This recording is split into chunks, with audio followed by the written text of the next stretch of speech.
Hi, everybody. This is William Hiley from St. Matthew's Catholic Church, and I just want to say August is a good month. And there's something really important that happens in the church year in August, and I'm going to tell you what that is in just a second. But I want to get there by reflecting on what the scriptures has to say about this question that I've been contemplating lately. How do I be humble and still enjoy being me? Now, you may be thinking, William, there's no tension between those two things, but I think there is, because based on my experience, I've observed this tension in that I'd say we all, as humans, want to be fundamentally who we are. We need to be ourselves, even, whoever that is. Inauthenticity hurts our hearts, and we don't like living that way. And yet, being authentic is really hard, and we tend to reserve it only for our most intimate relationships. We tend to hide ourselves beyond that circle of security with relationships that we trust, but that still burns us to still not be able to reveal our true faces beyond that circle. And so, as we desire to be authentic, to be fully known, and to fully be loved by others, we tend to face an ancient temptation along the way. We say to ourselves, I know myself best. I am in charge of me, and therefore I determine what is the authentic me. We confuse our need to know or to be known and loved with pride by desiring to present a mask to others, dictating to others the terms by which we want them to know and love us. Now, if we take a quick stroll through the Old Testament, we get a pretty ugly picture of humans pursuing that desire to be loved and known on our own terms. Isaiah speaks of the epitome of this pride when he depicts Babylon as a great queen in his oracles. This queen speaks and says, I shall be a sovereign mistress forever, and I am, and there is no other besides me. The prophet then cautions her, you did not lay these things to heart, and that she has disregarded the outcome of her choices. Notice that this queen declares herself eternally sovereign over herself. She desires to dictate how others will know and love her on her own terms.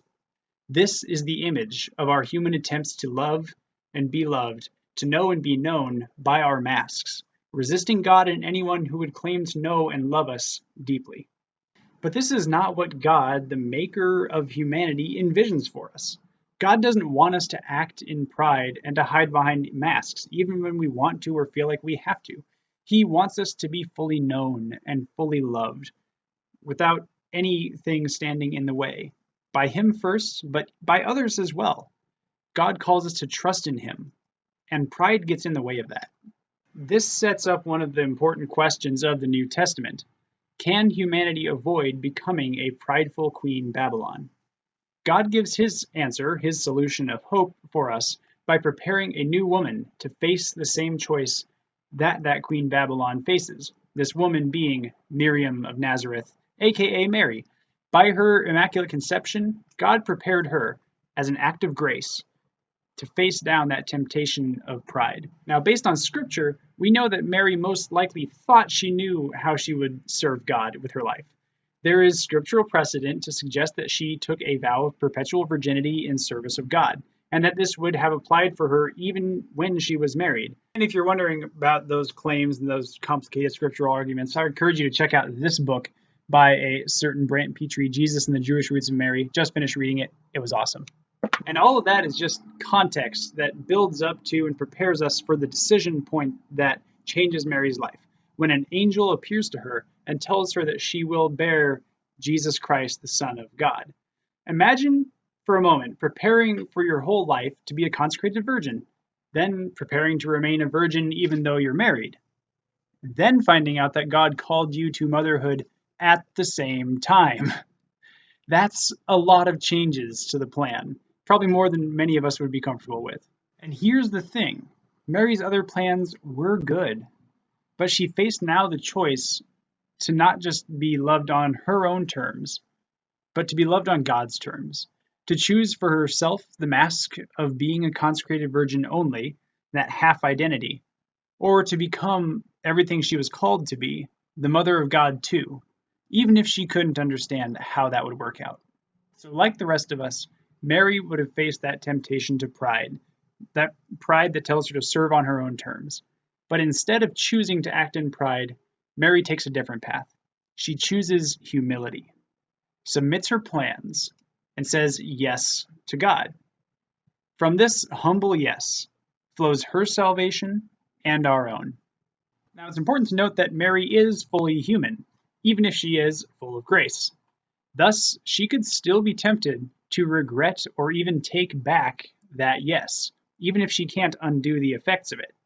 She may not have known the full extent of what she was saying yes to after all, so maybe there was room to regret this later on. Therefore, Mary's act of humility is not a one and done event. She has to humbly accept the consequences of that choice for her entire life, in contrast to the Queen Babylon earlier mentioned, who disregarded their outcome. Mary's humility, then, is pushed even further when her only son, Jesus Christ, is asked to endure the cross. She was forewarned that she would suffer as his mother, but unlike Babylon, who did not lay these things to heart, she treasured all these things in her heart, in the words of Scripture. And I have to say, I feel like that treasuring made a difference for her, because could you bear to see your only son brutally tortured to death and have not 1 ounce of regret that you said yes? Wouldn't you have wanted to walk that back and say, a little bit of regret, God, sorry for that? But instead of taking back her yes, she follows Jesus all the way to the cross and remains with his disciples even after Jesus' death. She never retracts that original yes, and in humility, she suffers right alongside Christ, even unto his death. But then, and here's the good news, in the end, her yes is vindicated. For now, her resurrected Son has overcome death for all of humanity. This vindication of her yes and her humility is proven and testified to in the 2 great Marian doctrines we celebrate in August: the Assumption of Mary into heaven and her coronation as Queen of heaven and earth. As we read in Revelations chapter 12, verses 1, a great portent appeared in heaven, a woman clothed with the sun, with the moon under her feet, and on her head a crown of 12 stars. Here Mary is revealed for all whom she truly was made to be, a beloved child of God, fully known and fully loved by God, irreplaceable, unique, indispensable. So, what does that mean for all of us?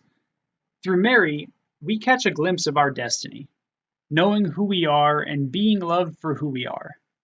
When we learn humility, we can belong, we can trust others, and we can express our most real selves, even when we aren't sure what that is at first, knowing that God is transforming us, even right then and there, into our truest selves.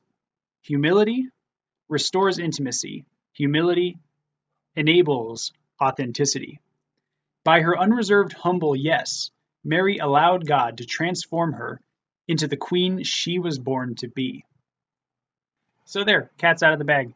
I love August because in August the Catholic Church celebrates Mary's Assumption and Coronation, a reminder that God will use our everyday yeses, however big, however small, however uncertain they may feel, to transform us into all that we can be. Humility is the first step to being fully known and fully loved. This, therefore, is my challenge to you. What are you still holding on to? What don't you want to turn over to God?